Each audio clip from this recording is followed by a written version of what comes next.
Hey, what's going on, guys? It's Clark here. Today, I felt like it would be a good time to take you guys through what a week of training looks like for myself. For those of you that know me, I primarily train for the sport of powerlifting. Through these COVID lockdowns, I've been fortunate enough to build my own home gym where I've been training 4 to 5 times a week. Now, I'm not sure when the next powerlifting meet is going to be, but I've been training for powerlifting for the last 5 to 6 years, and having this consistent training regimen in my life has really helped me get through these COVID lockdowns. Currently, I'm in the second week of a volume block that my buddy Sean has helped me draft up. On my current split, I'm squatting twice per week, I'm deadlifting once per week, and I'm benching up to 4 times a week. I also have a bunch of accessories in my program that are catered towards my powerlifting goals and some of my physique goals. Now, my long-term goal is to compete again in 2021, but in the meantime, I thought it would be nice to lose a couple pounds. So I am in a caloric deficit throughout my program. Anyways, before I get to my training log, please drop this video a like, comment, and subscribe.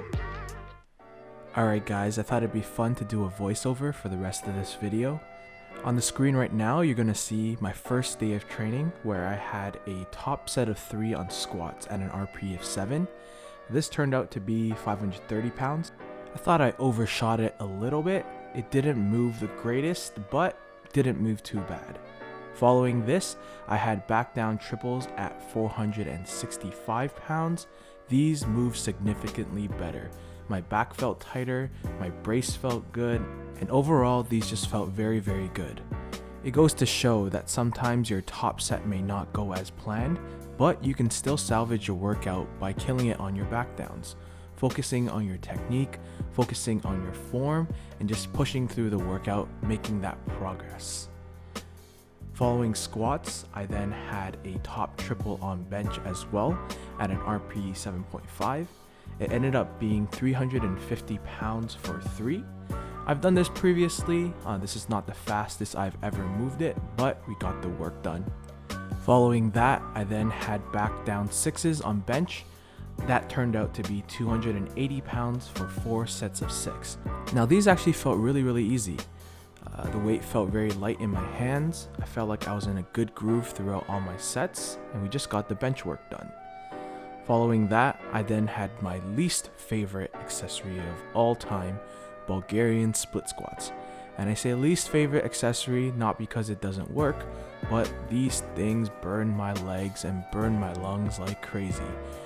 I'm sure many of you guys that do these, you understand what I mean, but the burn on these and the cardio required to do Bulgarian split squats is killer.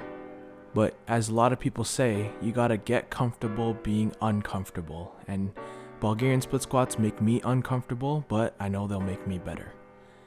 Next, we got goblet squats on deck. I just used a pair of these old dumbbells I had just to get some leg work in. We don't have access to a leg press or a leg extension at a gym. These are great substitutes for that. And finally, I like to finish off my workout with a core circuit. Here, I'm doing an ab circuit by Chloe Ting. These are absolutely killer. They're quite fun, challenging, but just to spice up some of your core. Now on day 2, I have more of an upper body bodybuilding day. On deck first, I had 285 pounds for 4 sets of 6 on touch and go bench. As a powerlifter, I traditionally train the pause bench, but over the years, I've learned to like to incorporate touch and go bench, as I do find a use case for it. It's a great tool to get more volume in and just to have some more fun with the bodybuilding movements. Now following bench press, I then had a feet up dumbbell press where I have my feet up and I pause a little bit at the bottom of my press. Why am I doing this? I'm just trying to make it a little bit more difficult for myself, as I currently don't have a lot of load for my dumbbells, as I don't have all the change plates yet. When you're working at home, sometimes you gotta get a little bit more creative just to get the correct stimulus you need from your training, which leads to this next exercise, which is tempo push-ups. This, I'm doing a 3-second tempo on the way down and a 3-second tempo on the way up. I sped up these clips for you guys a little bit, otherwise this is gonna be like a minute-long clip of push-ups. But again, you gotta get creative. You can do that with push-ups, you can do it with your pull-ups, you can do it with any exercise that you want. Following the push-ups, I then did some lateral raises and an arm circuit. These are more for my physique goals rather than for my powerlifting training. Of course, there might be some carryover, but it's hard to measure that, and everyone just likes to bro out sometimes. Now on to day 3, This is my deadlift day. Currently, I am only deadlifting once a week, so I generally look forward to this session. On this day, I did 405 pounds for 4 sets of 5. I wanted to do a little bit more weight this week as I did 440 pounds last week for 3 sets of 5, but my back wasn't really cooperating this week, so I decided to keep the weight lighter just to hone in on my form, hone in on my technique, and not risk any unnecessary injuries at this point in my training. From my experiences with injuries in the past, I've learned that sometimes you have to take 1 step backwards in order to take 2 steps forwards. Now, following my main deadlift movement, I had more deadlifts for accessories.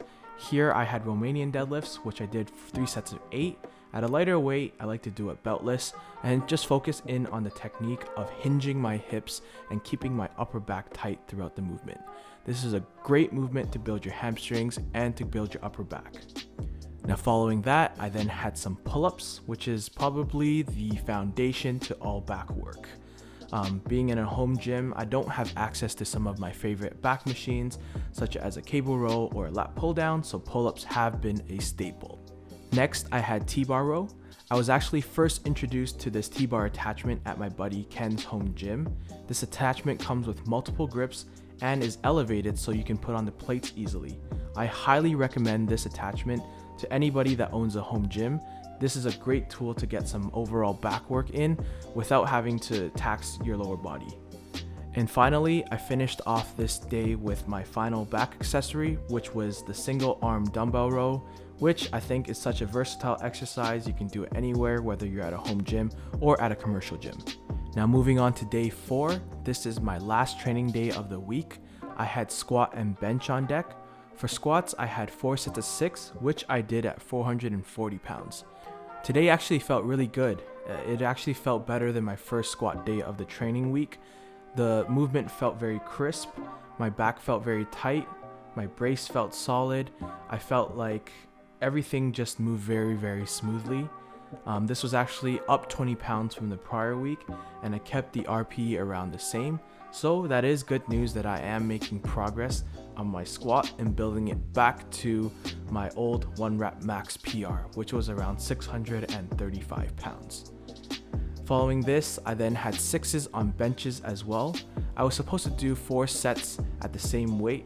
I picked 330 pounds for the first set, but it was a little bit harder than I anticipated.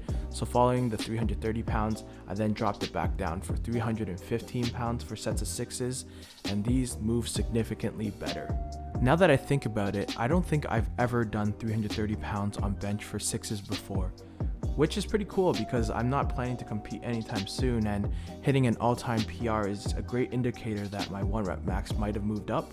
Sometimes you gotta collect the wins when they come, especially when you can't compete anytime soon and you're not maxing out all the times. Hitting these rep PRs are really good milestones to include in your training block. Now finally, I finished up with some Bulgarian split squats and some lunges. I did not film my lunges, but please enjoy this clickbait angle of me doing Bulgarian split squats. Again, these are my least favorite accessory movement of all time, but I think they're a great way to burn some extra calories as your lungs are on fire after this. I think this is a good time to end the voiceover and the video. Thank you everyone who've watched this far. Please comment, like, and subscribe to my channel. I'll see you in the next one.